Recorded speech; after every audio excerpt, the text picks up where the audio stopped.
Yan po. Bali, ilalagay na po natin ang ating ng kangkong, yung tangkay. Nakapag-isa na po tayo ng konting karne dyan, ng konting pork sa ating kawali.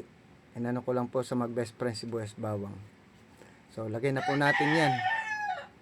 Yan.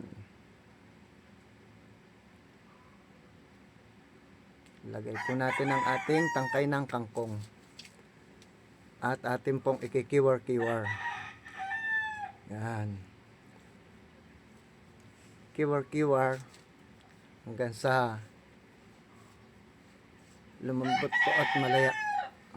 Makalipas po ng ilang sandali, ito po ang nangyari na. Yan. Uy.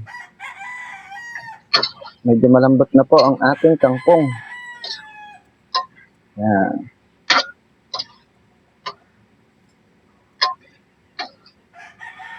Hali, timplahan na po natin. Lagyan po natin ng mahiwagang sarap. Isang karngot na kutsarita at wasak na paminta.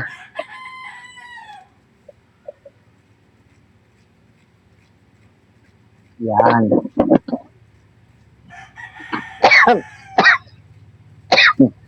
Excuse, talo ko ng paminta.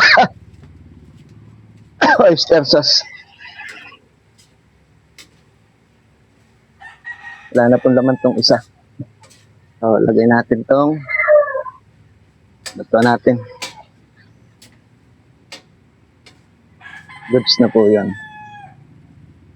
Siyempre, sabi ko nga po, Worcestershire sauce, pampabango, pampalinamnam at pampasarap na ating mga lutuin.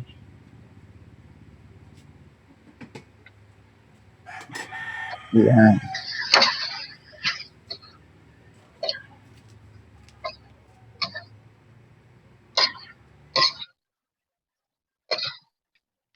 Ang bango. Siyempre po, makalipas ang ilang sandali, lagyan na po natin ng soy sauce. Ang ating kangkong.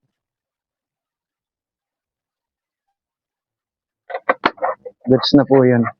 Okay na po yung ganong kaan. At ikikiwar-kiwar lang po natin. Yan.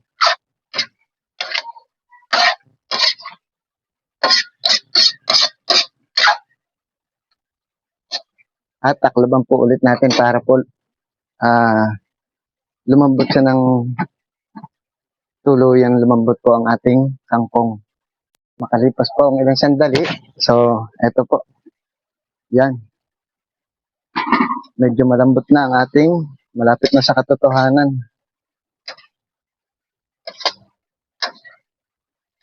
Ating adobong. Yan. Pwede na po nating ilagay ang ating yung dahon. Medyo malambot na po kasi siya. Ito na po ang dahon. Lagay na po natin.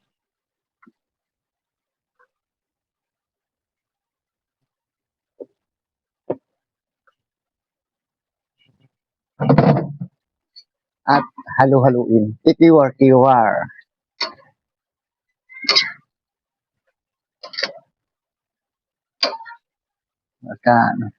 At makalipas po ang ilang sandali ulit, buksan na po natin. At eto na po ang nangyari. Medyo nalaya na, ika nga ay nalagta na ang ating dahon ng kangkong.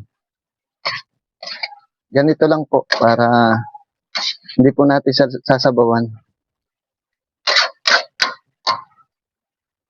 Ito po, sa klaseng to, lapit na sa katotohanan.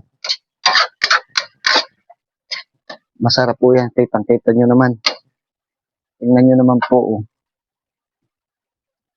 Yan po ang ating adobong kangkong.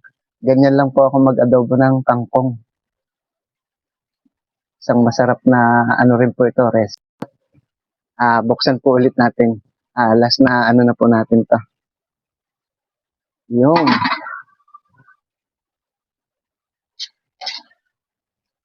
Nagkatas pa po ang ating kangkong.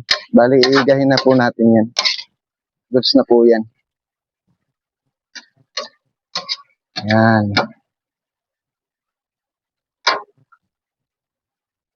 Yan po ang ating adobong kangkong. Yan. Yan po ang ating adobong kangkong. Muli, maraming salamat po sa inyong lahat na laging nanonood, nagla-like at nag-share po ng aking mga video. Maraming salamat po. Kung gusto nyo pong makita ang lagi kong mga niluluto, panoorin nyo po lagi. Hanggang dito na lang po and God bless. Magandang buhay po sa atin lahat.